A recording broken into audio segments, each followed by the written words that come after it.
नमस्कार दोस्तों, स्वागत है आपका फिर से एक नई मोटिवेशनल स्टोरी में। दोस्तों, अक्सर हम अपनी किस्मत को कोसते हैं। हम कहते हैं कि हमारी किस्मत फूटी है। ऐसा मेरे साथ ही क्यों होता है? जब हमारे साथ कुछ बुरा होता है तो हम आमतौर पर निराश हो जाते हैं और अपनी किस्मत पर दोष लगाने लगते हैं। हम यह सोचते हैं कि हमारे भाग्य में उठापटक लिखी गई है और सब गलतियां हमारे जीवन में ही क्यों होती है। हमें लगता है कि हमारे पास सही चीजों की कमी है, जिसके कारण हम अपने लक्ष्यों को हासिल नहीं कर पा रहे। कितनी बार हमने बहुत सी चीजें बस यह कहकर छोड़ दी हैं कि किस्मत में होगा तो मुझे ही मिलेगा, और अगर हम कामयाब नहीं हो पाते तो अपने आप को यह तक तसल्ली दिला देते हैं कि यह किस्मत में है ही नहीं और मैं करता भी तो क्या करता। अगर ऐसे विचार आपके मन में भी आते हैं तो यह कहानी आपको जरूर सुननी चाहिए। एक व्यक्ति महात्मा बुद्ध के पास आया। उसने महात्मा बुद्ध से कहा कि मैं अपनी किस्मत ठीक करवाने आया हूं। मैं बहुत दुखी रहता हूं। मैं जो भी करता हूं वह खराब हो जाता है। मेरी किस्मत मेरा साथ नहीं देती। मैंने सुना है कि आप सभी की समस्याओं का समाधान करते हैं। क्या आप मेरी भी फूटी किस्मत को सुधार सकते हो? महात्मा बुद्ध ने कुछ पल उसकी आंखों में देखा और उससे पूछा, यह फूटी किस्मत का तुम्हें कैसे पता चला? तुम्हें ऐसा क्यों लगता है कि तुम्हारी किस्मत फूटी हुई है? उस आदमी ने कहा, मैं जो भी करता हूं तो वह हो नहीं पाता, तो इसका मतलब मेरी किस्मत फूटी ही होगी। किसी वक्त मेरे पास सब कुछ था, धन सुख आनंद, फिर मेरे माता पिता गुजर गए। जैसे तैसे करके मैंने अपनी खुद की परवरिश की। मैंने जिससे सच्चे मन से प्रेम किया उस प्रेमिका ने किसी और से विवाह कर लिया। मैंने एक छोटा सा व्यापार शुरू किया, तो जिस मित्र के साथ मैंने वहां व्यापार शुरू किया वह मेरा व्यापार हड़प गया। मुझे किसी ने बताया कि आप सारी समस्याओं का हल निकाल देते हो, तो क्या आप मेरी भी किस्मत ठीक कर सकते हो? महात्मा बुद्ध ने कहा, लाओ तुम्हारी फूटी किस्मत मुझे दो, मैं अभी उसकी मरम्मत कर देता हूं। व्यक्ति ने कहा, मैं किस्मत को कैसे दे सकता हूं? वह तो दिखाई भी नहीं देती। महात्मा बुद्ध ने पूछा, जब तुम्हें तुम्हारी किस्मत दिखाई ही नहीं देती तो तुम्हें कैसे पता कि वह खराब हो चुकी है?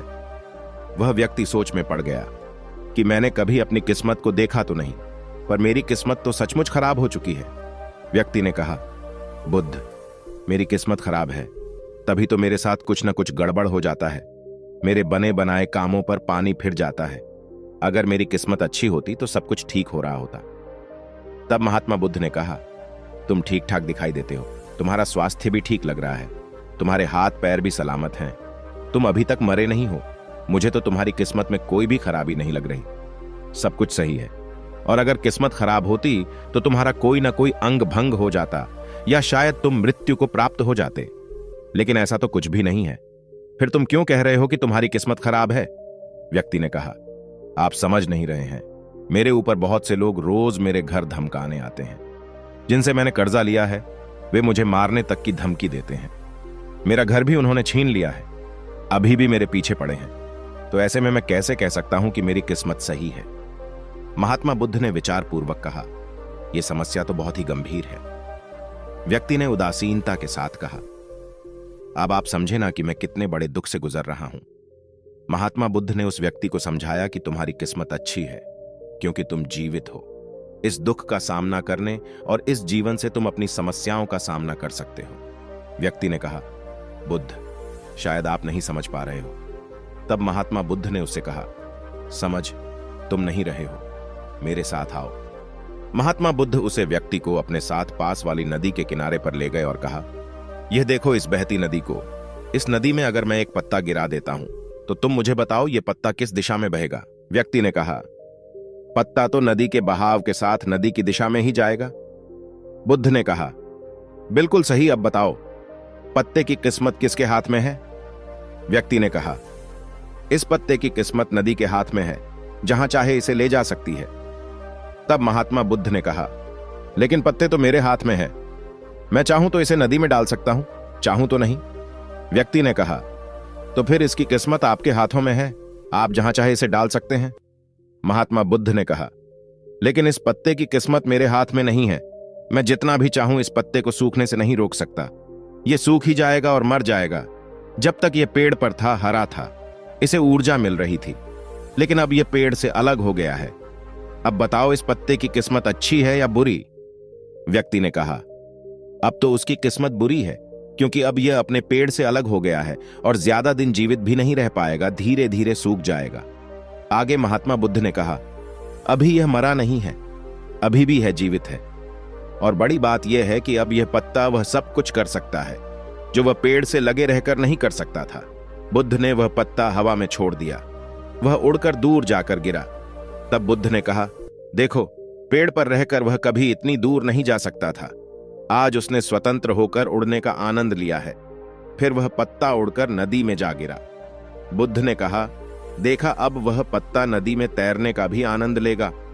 और अगर तुम ध्यान से देखो तो यह पत्ता कितने ही छोटे छोटे जीवों को अपने ऊपर बिठाकर नदी के किनारे से दूसरे किनारे पहुंचा रहा है। इस पत्ते की भी किस्मत अच्छी है, क्योंकि वह अपने नए अवसरों को ढूंढने में लगा हुआ है। तुम्हारी समस्याएं तुम्हें उड़ने का अवसर दे सकती हैं, यदि तुम उन्हें सकारात्मक नजरिए से देखो। उस आदमी ने वहां खड़े होकर महात्मा बुद्ध की बातों पर विचार किया। धीरे धीरे उसने पूरी कहानी के पीछे छिपे गहरे अर्थ को समझना शुरू किया। वह महात्मा बुद्ध की ओर देखते हुए बोला, आप सही कह रहे हैं महात्मन, मैंने अपने भाग्य पर ध्यान देने में अपने दृष्टिकोण को सीमित कर दिया था। मैंने इतना प्रयास ही नहीं किया। मैं समस्याओं और मुश्किलों पर ही फोकस करता रहा, जिसके कारण मैं उनमें मौजूद अवसरों को देखने में असमर्थ था। लेकिन मुझे समझ आ गया है कि मेरी फूटी किस्मत बस एक डर और निराशा से उत्पन्न एक धारणा थी। दोस्तों, यह कहानी हमें यह सिखाती है कि हमारी किस्मत हमारे हाथ में होती है। हम खुद अपने जीवन की दिशा स्वयं निर्धारित करते हैं। हमारी समस्याओं का हल भी हमें ही निकालना होता है। चुनौतियों को एक अवसर के रूप में देखकर हम आगे बढ़ सकते हैं और अपनी किस्मत को सुधार सकते हैं। दोस्तों, ऐसी कहानियां हमें हमारे जीवन को बेहतर बनाने का तरीका सिखाती है। आपने क्या सीखा, आप कमेंट में लिख सकते हैं, और वीडियो पसंद आई हो तो वीडियो को लाइक करना ना भूलें।